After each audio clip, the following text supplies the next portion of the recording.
is the Big O Show. This is the Big O Show. There he is, the man, the myth, the legend that is Omar Kelly. How you feeling, baby? You feeling good? Yeah, man. Got a lot of stuff going on, getting ready to go to the combine, but we're making it. So this must have been a frustrating week for you, bro, because you thought you were lied to, but you really weren't lied to, but then you were lied to after the original truth. So first they tell you that, the man is calling all the plays. But then all of a sudden, Alexander and the wife are, running their mouths. And then so we think, then they lied to us. But no, they really didn't lie to us. Josh was really calling the plays. The stuff that came out was a lie. So what is real? What is Memorex in Omar Kelly's eyes? Because it must have been tearing you from one way to another this week. Listen, I'm good. I got that confirmed from players, and I got that confirmed from coaches, and I got that confirmed from Flores. So we could. Listen, at this point, people say whatever they want. What was confirmed? That Boyer wasn't calling plays when the defense got it turned around, or more importantly, he wasn't creating the game plan. So,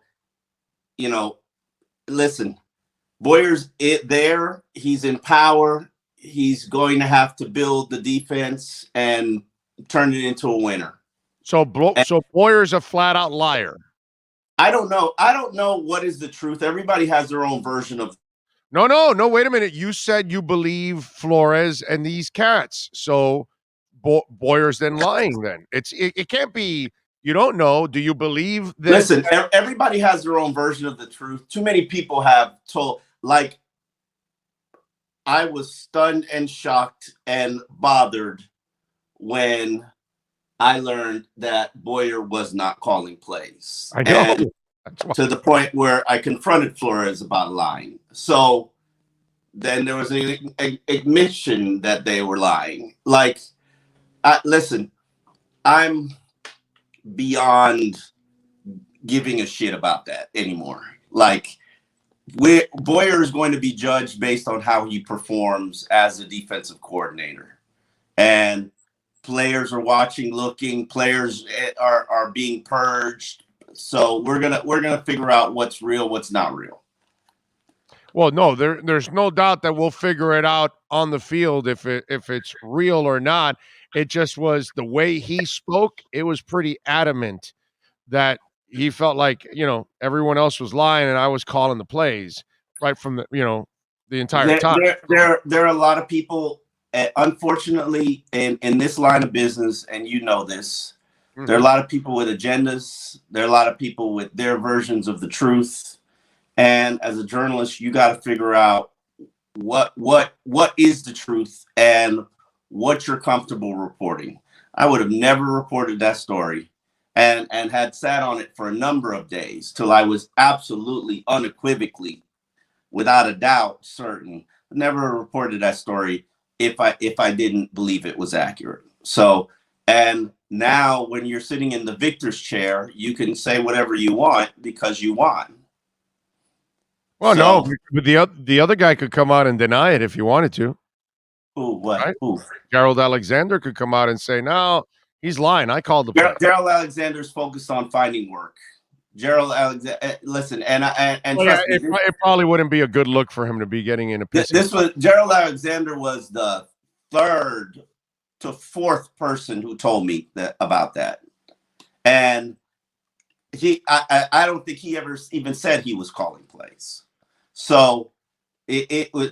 I don't think that wasn't what I was reporting. I don't think I ever reported Gerald Alexander was calling plays. Flores, you reported that Flores was calling plays. Yeah, Flores was calling plays, and right. I still don't believe it. If you're calling plays, your mouth. I don't remember him like they were showing on camera. Like and that's why I was just like, this doesn't make any sense. Initially, when fans were all over it, I listen.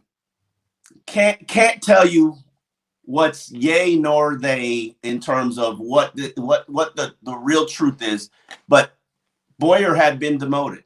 Boyer had been taught, some of his roles were taken away. And hey, the reality is there was a delineation between when the defense looked like crap and when the defense actually got back to being good. Correct? Yeah. Yeah. And in that delineation, at that exact point was when Gerald Alexander went from being on the field to up in the booth. Right. Okay. And roles and responsibilities on the staff had changed. And listen, can't tell you what people had to do to save their jobs, what people had to say to save their jobs, what people had to give up to save their jobs and to save themselves. What I can tell you is best of luck to everybody who's here. And just get your job done and win. Right. No, I got you. No, I just think it became an interesting. Go ahead. No, go ahead. I've never been one of those people who is interested in the drama. And what I don't like is being lied to. That I do not like. Well, you know, there's lies being floated one way or another. Somebody's lying here in all kinds of scenarios. By the way, a lot of people have lying from the very. A lot of people have been lying from the very start, and it's a cover up, and it's a cover up and a coup, and all of this stuff. It's drama. It's toxic. It's volatile, and Mike McDaniel has to inherit it. I feel sorry for him. I really do, because I don't think that's the right way to start your regime. And what you know is the unit that you usually don't coach is what's going to get you. Yeah, I get what you're saying, and he tried to bring in his own guy in Fangio, but obviously Fangio decided to retire for a year instead of coaching. You mean collect a paycheck instead of work for free? That's what you mean. Well, whatever. Yeah, sit out. I never understood that. I never understood that. And the funny thing is, no. I do understand it, Omar. Some people like to work, bro, and so it doesn't matter if you get a job somewhere else. And I totally, you're totally right about. Hey, they're paying you. Just take the money. We had this discussion, and I think you're in this coaching realm. I think you're wrong, because Vic Fangio, when he wants to get back in the game, he's going to get back in the game at a very high level. And no. You're 1,000%. I'm not arguing with you on that, my brother. I'm saying the people that do go back to work, it's because they truly enjoy the work and they don't want to, even though they're getting paid to take a year off, being off for them, like me, I'm bored. I got to work, bro. Yeah, that's all I'm good. Bored. I'm bored. I can't, even if you're paying me, I'm still going to work because I feel I'm not that person. Like, I know we had a lot of people in the country lately that just went and cashed in on Biden's free money and they didn't work for months and all that. And they can happily do that. That's not me. That's not who I am. If I sit around the house doing nothing, I feel absolutely useless. So some people are workaholics and enjoy working. That's all I'm telling you. I enjoy working too. My mindset has to be right for it, and after I'm fired, I'm not necessarily right for it. But I also learned, my brother, you wouldn't have been able to have much of a fun time with the last 2 years I've had. Yeah, I've never been. I think UM fired me. Actually, I was about to say I've never been fired. I think UM fired me. What was I going to say? They still owe you money. All right, go ahead. They do still owe me money. It's all right. You know where you get paid constantly. Yes. The check, the direct deposit shows up on time, on schedule. Every time. In coaches' contracts, and I just realized this because somebody gave me a Dolphin coaches contract. In the language, it basically says, not only is there offset language, but there's also language where if you don't make an effort to get a job, comparable to the one that you were hired for doing previously. Like if you were a defensive coordinator in Flores's case, and you don't get you become a after you get linebackers coach. You become a linebackers coach. no yeah, no if you don't get if you become a head coach and you get fired Right. and you don't make an effort to go get a job comparable to the one you had before you came here, Right. we're going to dock your salary what that person would be making even if you didn't get the job. And I thought that was some trash ass contract language. Oh, that's terrible. That's probably something that all coaches sign with. No, and this is pretty much typical language Standard. for Yeah. And I just thought it was crazy. But you know, the amount of things that I realized that these people sign to get paid and to get these jobs and the language in these contracts, like you got to be incredibly uncomfortable. I'm incredibly uncomfortable. Well, Omar, you will sign one for the Sun Sentinel one day because we all do for major corporations that we work for. We now depends on the rules with it. It might be minimal for you and me, the requirements, but there's an NDA. When you work for most of these big corporations and you have a contract, it usually ends with some kind of an NDA. Yeah. Yeah, you know? Yeah. Well, I mean, I don't stop you from saying what you got to say about QAM. Oh no, that's not what they never made me sign anything like that. That didn't matter. That QAM can't hold it against me because I say they're a terrible company. That's you know what I'm saying. I signed one with Onside with their NDA was, oh, you can't take our people or you can't take that. And I'm like, yeah, dude, I'm not interested in anything. Don't worry about it. None of your people could ever do what I do anyway, so it's all good. Don't worry about it. I don't need them. That kind of stuff. So there's there's language in there. There's stuff that we have to go by.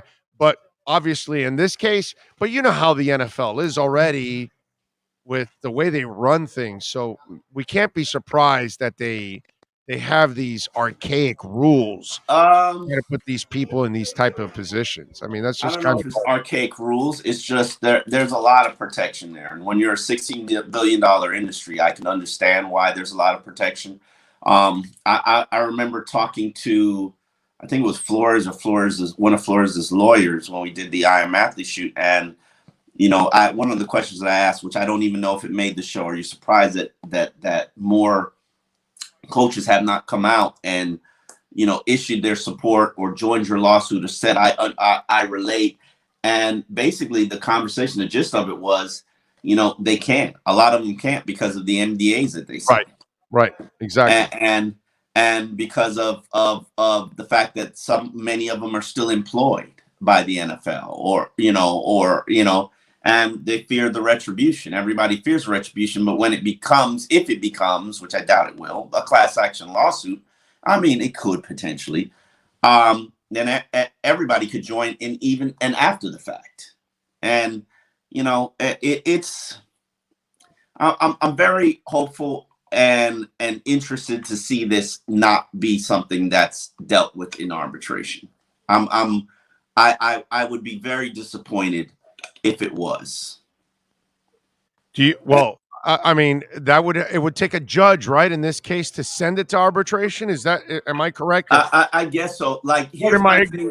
I'm not smart enough here. That's not my way. From listening to I think Mike Florio, I think he was saying that maybe. Yeah, well, that I don't know about that one. All right, we go ahead. Yeah. He thought that Watson could get traded 2 weeks before the season started last year. So I'd be very careful. Watson can get traded. Watson can get traded at any time. Not right now, but he was never going to get traded last year 2 weeks before the regular season. The legal issues would have never allowed it. The NFL disagree with you. The NFL would have allowed Watson trade. They just would not have probably allowed him to play. The NFL. Listen, if one billionaire wants to unload his, Watson is going to be the second highest paid player in the NFL next year. And if the Houston Texans said, I'm not paying him $45 million, I need to unload him, let some other sucker pay him $45 million. The NFL's not going to stand in their way. Omar, the point is, Florio thought the issues were going to be resolved 2 weeks before the season last year, and thought it was going to happen, and so did Drew Rosenhaus. So Drew and Florio Why also is thought Drew getting they were astray? Hold on. Why is Drew getting because astray? listen, dude, I get it. You're a reporter and you're a writer, and you got to deal with Drew. I don't give a shit about Drew, bro. I know you don't, but Both like morons, both why is Drew morons have taking a astray both for morons have a law degree, and both morons thought he was going to get traded either bro? You before don't the have a season law started degree. You or don't the have a law trade degree, so don't talk like you don't That's have a right. law That's degree. right. I don't have a law degree, and I said it wouldn't happen, and I was right. Okay, They and have you're law guessing, degrees, and they were wrong. That's my and they're point. guessing. My point is, whatever Florio tells you or Drew Rosenhaus is just as credible as anybody else, the bum on the street or the dude that lives under the bridge.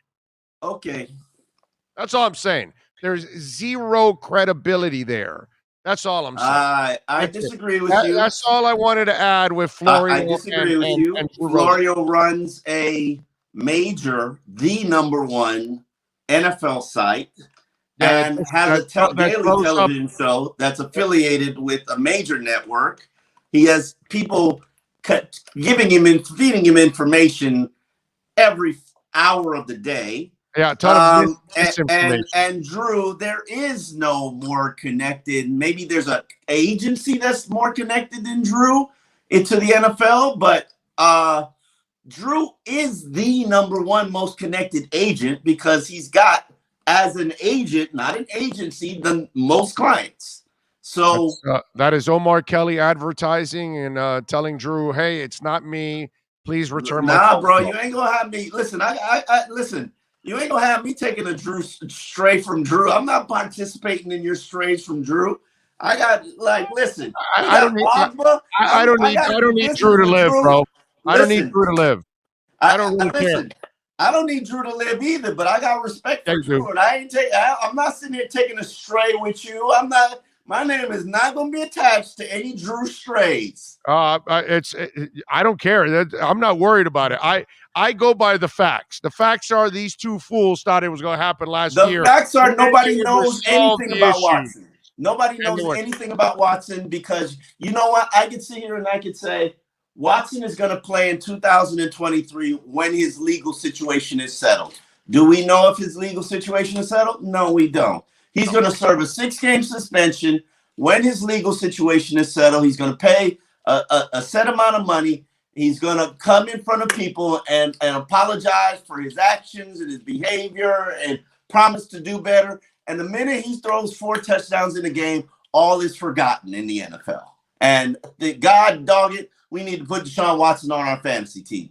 Like this is a reality of the league that we cover. Murderers and killers and rapists play in the league. Like and people cheer them on. Like this is the NFL. It's a gladiator sport. People die playing this league.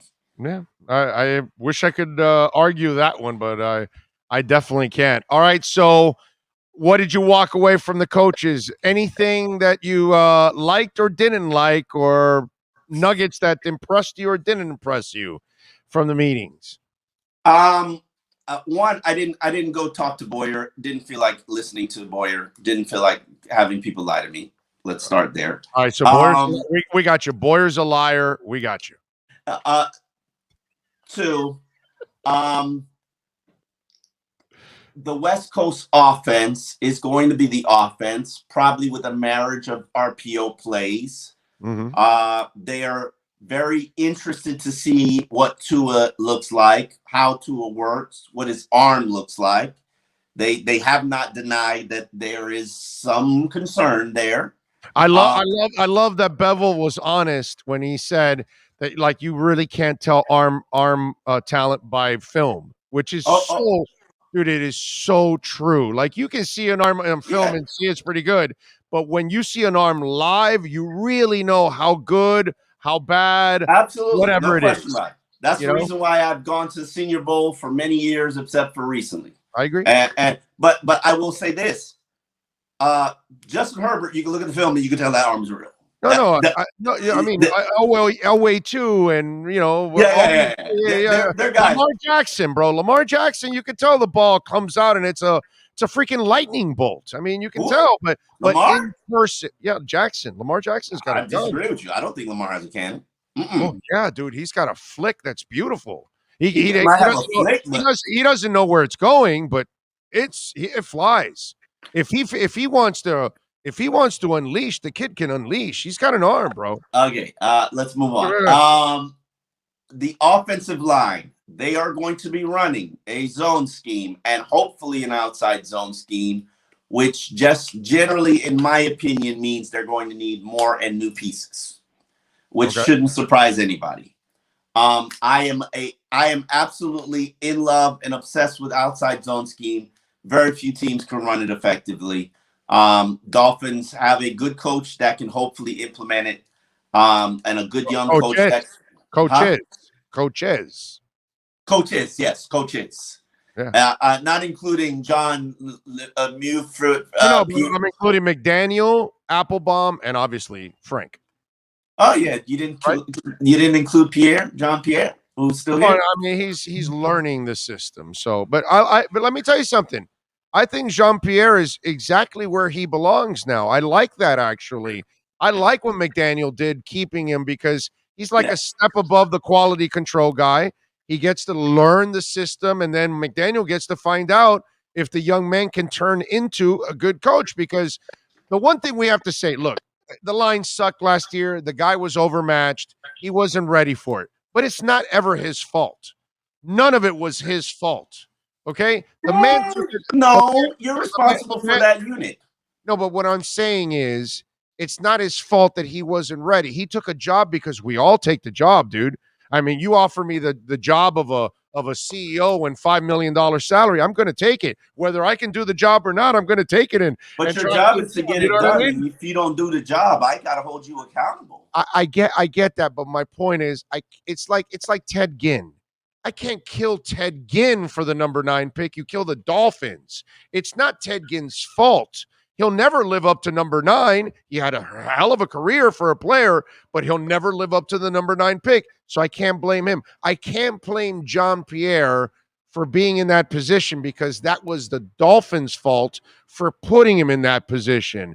But where I credit McDaniel is, hey, maybe this man has a future, but it's down the line. Let's see if we can develop him from here on out. That's why I don't have a problem with it. I think it's a terrific position for him to be in, a nice learning position that he can maybe move up the ladder or along the way. I think it's a great idea for him. Oh, yeah. I don't have a problem with it. He's a good dude, right? I liked how the tight end coach, he's a name dropper, if there was ever a name dropper. Oh, really? And man, did he drop some names of some tight ends that he worked with. And I'm like, damn, like you could do your thing. You like he dropped some names on us now and gave you examples and stuff. And I just, it was kind of like along the conversation of like, yeah, I can fix Gesicki's blocking. And I'm thinking to myself, nah, you can't fix Gesicki's blocking. Like there's like, not many people trying to fix Gesicki's blocking. Like no, he's not doing that. Yeah. So but he dropped some names of names. And I'm like, bro, like you got some credentials on you. Be interesting for one of you guys to do is go call Darren Waller and ask him about, the guy and all that stuff. So you can kind of find out who he is. And I think that would be kind of interesting, but there's no way he fixes Gesicki. It's just not something that's in Gesicki. You know what I mean? He's a big receiver is what he is. I'm glad you acknowledge there's nothing wrong with that. There's nothing wrong with that. Yeah, but I'd rather go. Let me ask you a question. Because I was thinking about this. Not that it's going to happen, because Jarvis ain't coming back here. He's not. Okay? All right. Who would you rather pay to improve this team? Jarvis Landry, $14 million as a legitimate slot receiver, or Mike Gesicki being this? Well, no, the offense changed. You have to go with Landry now, so I can move Waddle to the outside and I move Landry inside. where he belongs as a Yeah. slot receiver. Yeah, And so yeah. this is I love Gesicki, but I not know in you this. do. I know you do. Not in this But you offense. you gotta admit it's time, Yeah, right? no. In this offense, In yeah, this offense, it's time. it doesn't work. You It gotta doesn't work. admit that, right? No, it doesn't work. It doesn't work. Thank you. It doesn't work. I And if you struggle don't with block, and if Dolphin you don't fans. block as a receiver, it doesn't work. Yeah. I struggle with Dolphin fans who think that, and I get it. And Gesicki needs the Dolphins to be in play in his bidding. So, they're going to talk the Dolphins up. Oh yeah, I want to return to Miami. I need to return to Miami. And Mike McDaniel's going to say, oh yeah, I can make it work with Mike Gesicki. I'm sorry. And then what's going to happen is you're going to get an OJ Howard, and Eric Ebron, a guy who could do it all. And it's, he's going to get half of what Gesicki got. And you're going to realize that the dual ability of him has upgraded the position. But, that's neither here nor there. Let's continue to talk about what I like from the coaches. I know Josh Boyer wants to play a lot of press man, which the defense is not exactly fond of. You hire 2 press man cornerbacks, which is going to definitely help you from a technique standpoint, from a film study standpoint, Surtain. And I found it very interesting that Madison was basically like, yes, Pat was the film guy. Pat was the guy who just killed the film and would break things down and see things and bring it to me, and we play that way. And so I love the fact that they're back. I love the fact that they're the dynamic duo. I think Wes Welker, like Gase wanted to hire Wes Welker. He never got to hire Wes Welker. I don't know why. I know Gase had a very good receiving coach. But I like the fact that Wes Welker wants to be a coach in the NFL and he came here. And I don't think it was about coming home. I think it was about attaching himself to Mike McDaniel. There are a lot of people. That's why I think a lot of people should feel a little, you can have your reservations about McDaniel, which is fair because he's young and unproven. But a lot of people are young and unproven. So, the fact that Madison leaves Kansas City to come to coach with him, that's different. The fact that that's different because Madison's family which I would never do. Madison's been living away from his family for 2 years. No, but what I'm saying is Madison comes here to Miami, and then also Welker comes with McDaniel. I think if those guys trust McDaniel enough to think that it's going to work and they're coming here, because Madison, you're right, he's away from his family, but it's still stability working for Andy Reid. Oh, so absolutely. If you think Miami is going to be a mess, you're only coming here for a year or two and then you're leaving again. That would be bad for Madison because you don't know if you can go back. You can go back to Kansas City. All I'm saying is Welker and Madison coming here shows that they trust McDaniel to a certain extent. They must believe in the guy, is all I'm saying. I think it's a good opportunity for everybody involved. I've been talking to a lot of people who have worked with Mike McDaniel, who trying to get to know what he's like and how he'll be received. And I gotta admit, I like a lot of what I'm hearing. And it's hard not to. It's really hard. Yeah, I don't buy. It's hard not to like the. Look, first of all, Omar, it's hard not to like the human being. It's hard not to like. That's because we're coming from a non-human being previously, exactly. And I hate that. I hate that when we always go the complete opposite of what we had is what we need. Well, no. It's just you do have to have some people skills. I mean, if you're just going to be an ogre the entire time, that just doesn't help out. But the second thing is you have to love the intelligence that comes with it too. You've seen several examples, show me. Don't talk about it. Show me. I don't want to hear. I don't want to hear about intelligence. Go watch that Brian Baldinger video for 8 minutes. Listen, I've heard so much about so many coaches and their intelligence, and it's all turned out to be bullshit over the years. Like, I don't want to hear about how you're a genius. Show me you're a genius. I don't want to hear that. He has shown. I can't survive another. Oh, he's a genius. Like, nobody was talking about Brian Flores as a genius, and I respected that. I No, appreciate. yes, they did. They did call him a hell of a defensive coordinator. Yes, they did. No. But he never got that genius label. He never got that. Who gets defensive genius label, Omar? That only goes with offense, dude. What's wrong with you? The Orangeburger wasn't called a defensive genius. He was called What are maybe you a called when you? mastermind. Buddy Ryan wasn't called a defensive genius. He was Genius called a what? goes with Bill Walsh. Genius goes with offense. Genius That's doesn't go with discrimination, and I don't like it. what has a discrimination? Eh, It's a term that's normally used for offensive So a people. defensive guy, Brian Flores is a defensive genius. No, He you didn't come up with a new defense that nobody has ever come up with. came up with a defense that nobody has ever utilized the way that he's utilized. Nobody ever gets called the defensive genius. Nobody. No defense. They're called great defensive coordinators. That's what they're called. No, why can't they be geniuses? But they don't. I don't know why. I didn't That's make the rules up. discrimination. I didn't That's make the rules. defensive discrimination. Call it a bias, not discrimination. But the bottom line is nobody uses that term with defense. They They should. don't. That's not fair. Okay, but they don't. They always use it with an offensive mind. They use that word genius. They always do that every time. That's disrespectful. I find it disrespectful. You can start a petition now.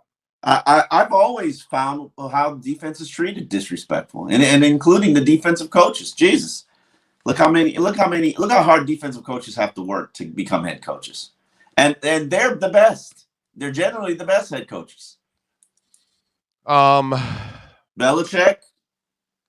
Yeah. Tomlin. Special teams coaches also become pretty damn good. Yeah, I think you just got to be a leader of men. But Cowher was a special teams coach. John Harbaugh is a special teams coach. I'm missing somebody that's even better than those guys. That was a special teams coach that won a lot, actually. Schottenheimer? No, he never won. He was a good coach, man. He doesn't get enough love because he didn't win a championship, but I thought he was a really good coach, man.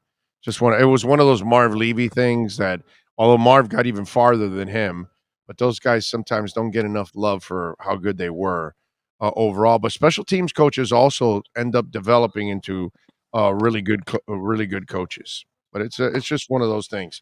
All right, so you the offensive staff that he put together, what's the grade that you give it now without knowing Jack? Because really, we don't know Jack. I give it a B, a solid B. That's pretty good. I don't have a problem with I don't have a problem with the offensive staff. I really don't have a line, a problem. by the way. That's a great line by you. What? Because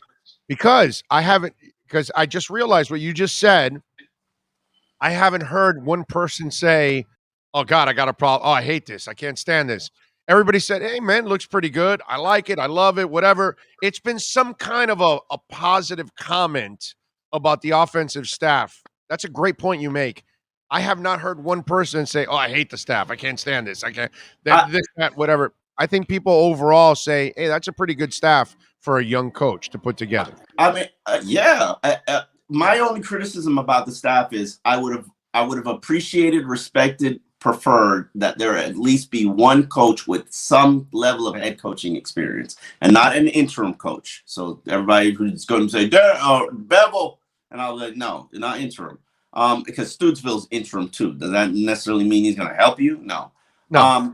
I respect and appreciate the graybeards of the league, the old grizzled veterans who you can come to and get some wisdom, get some game from. He tried, Omar. He tried. Yeah, I know. Okay. He tried to get the defensive coordinator, who was the former head coach of the Broncos, and it didn't work out. So he did try, and here's the other thing, my brother, which I think is also very important. Unlike the prior coach, this guy's willing to bring people in that have more experience than him, so he can actually learn off of them. The other coach did. Don't do that. The other coach did that. You didn't keep him around. They left for whatever reason. Whatever reason. You're not Listen, dude. You're off the set of I Am Athlete. He's not no, no, around. no, no, no, no. Listen, they You don't left have for to whatever tease him. reason. Okay, you don't have to tease him. Flo's gone, bro. Okay, Flo's gone. He's not. Chan Not going to Gailey return your calls anymore. Was not fired. Chan Gailey quit. On Flo. Caldwell On left, Flo. huh? On Flo. Caldwell left for Flo. Caldwell left for medical reasons and never came back. That Flo gave him those medical reasons. Wow. You know, I can't. rose his blood pressure, did all Like, kinds of stuff. Yeah, man. Flo raised my blood pressure too. There you go. Listen, there you go. Dolphins overall raised my blood pressure.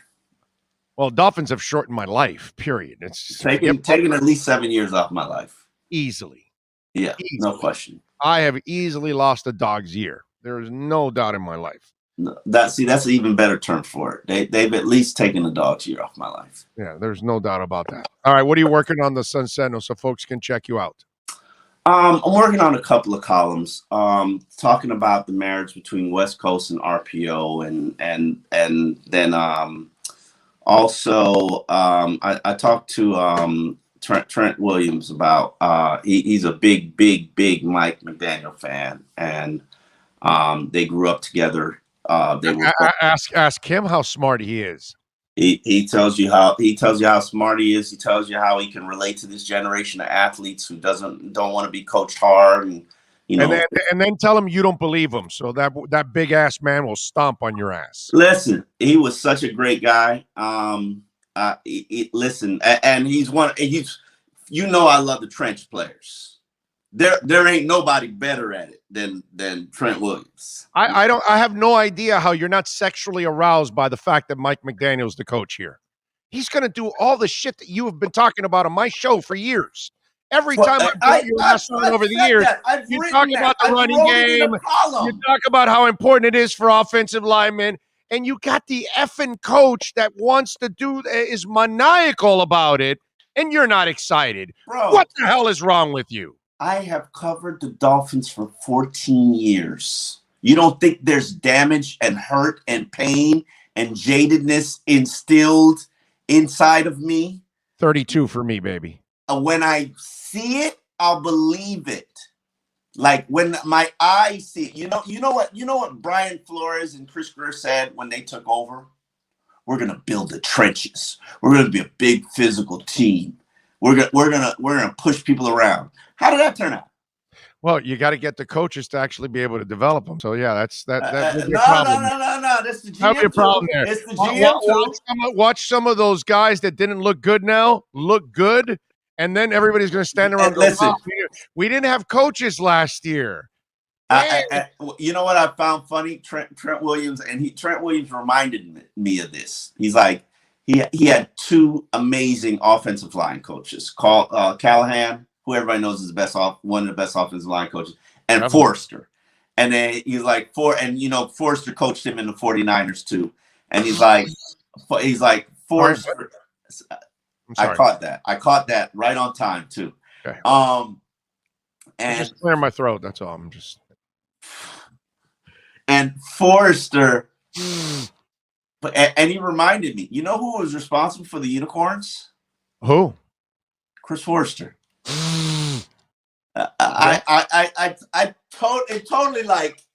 It totally escaped my mind because he was one of the best offensive line coaches in the league when he was here. Oh, there's no lines.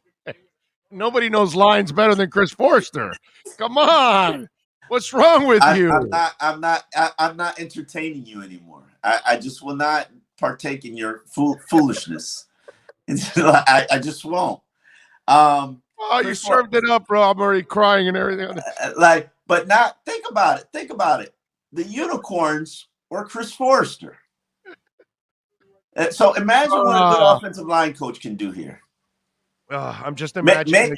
I'm just imagining a unicorn snorting cocaine right now. That's all. Maybe this offensive line coach and this offensive line staff can fix Austin Jackson. And can get a next level out of Michael Dieter. And by the way, if they do that, I want you to grab those highlights and send them to your new buddy Flo next year. Okay. And maybe they play Robert Hunt at right tackle instead of guard, like a Eichenberg will be the right tackle. That's what, dude. Most of my scouts that coached on the offensive side, they were like, "He's a right tackle. He's a right tackle." They were telling me all last year. I told you this. I told everybody on the show this. I I bet you that this staff now gets him and puts him at right tackle. but for this I, I, quarterback, think, I think this team is going to make a move for a left tackle, a veteran left tackle. I do. I I think they should truly make a believe move that. for a veteran right tackle. But you probably are right. But you pay premium price for left tackle. I'm not sure. You're going to overpay for anything in free agency, bro. You're screwed. Doesn't matter. You know it. Not It's if you the get oddballs are so rare, bro. It's so nice to pick up a free agent like that you kind of underpay and the guy overperforms on the contract. It's really nice. I've But seen plenty of those here. I think that I'm gonna go over my the purge list because you know how there's about 50, 60 players that are gonna be purged for one reason or another. For sure. And so I usually put together my purge list, and there probably could potentially be some good offensive linemen out there available. Yeah. No, I'm with you there, and I want the Dolphins to add two veteran linemen to this team to bring some balance because I think these young guys need to have two studs around that they can kind of lean on and learn from and all that kind of stuff. And I think it would also, add to the confidence. You know what I mean? So I think they're going to do that. And I think they know that they can't teach a whole bunch of young guys and hope that that's how you're going to develop a line. You got to have some proven talent in there. You got to have some guys with some movement skills. So, you know, there's the Washington offensive guard, which I can't remember his name now. He got franchise tag last year. Yeah, I know what you're talking about. I'm brain fart now. But Lincoln Tomlinson is another guy since that's where he comes from. Yes, Trent Williams brought up his name. Is he a free agent? Yes, sir. Where did he play last? San Fran. He played with McDaniel. Oh, he's their left guard. He's their left guard, dude. Left guard. Yeah. Interesting. Mm-hmm. Interesting. Okay. Yes. So your boy Austin Jackson could end up playing right guard with Hunt being move over to right tackle if they don't move Eichenberg. Okay. I could do that. And then so you want to build a whole new left side? Well, I mean, I don't. I'll let them decide on what the hell they want to do. But I want two veterans from somewhere, bro. And I preferably center. Preferably center would be my top guy, Ryan Jensen from the Bucks. That would be preferred because I think Tua needs a badass center in front of him to make sure that pocket is as strong as possible every single time. Short players need strong pockets, really strong pockets. So, oh my God, you admitted that Tua short. Yeah, Breeze needed it too. That's what I loved about Peyton. He understood. When you look at Sean Payton over the years with Breeze, his center and his guards were elite every time. His tackles, he didn't spend a ton of cash on them or picks. Like Teron Armstead was like a 5th or 6th round pick, and it turned out to be a great pick. But they would never go overboard for their tackles but their guards and their center, they would go overboard drafting or signing in free agency because shorter quarterbacks have to have a strong pocket so they have passing lanes.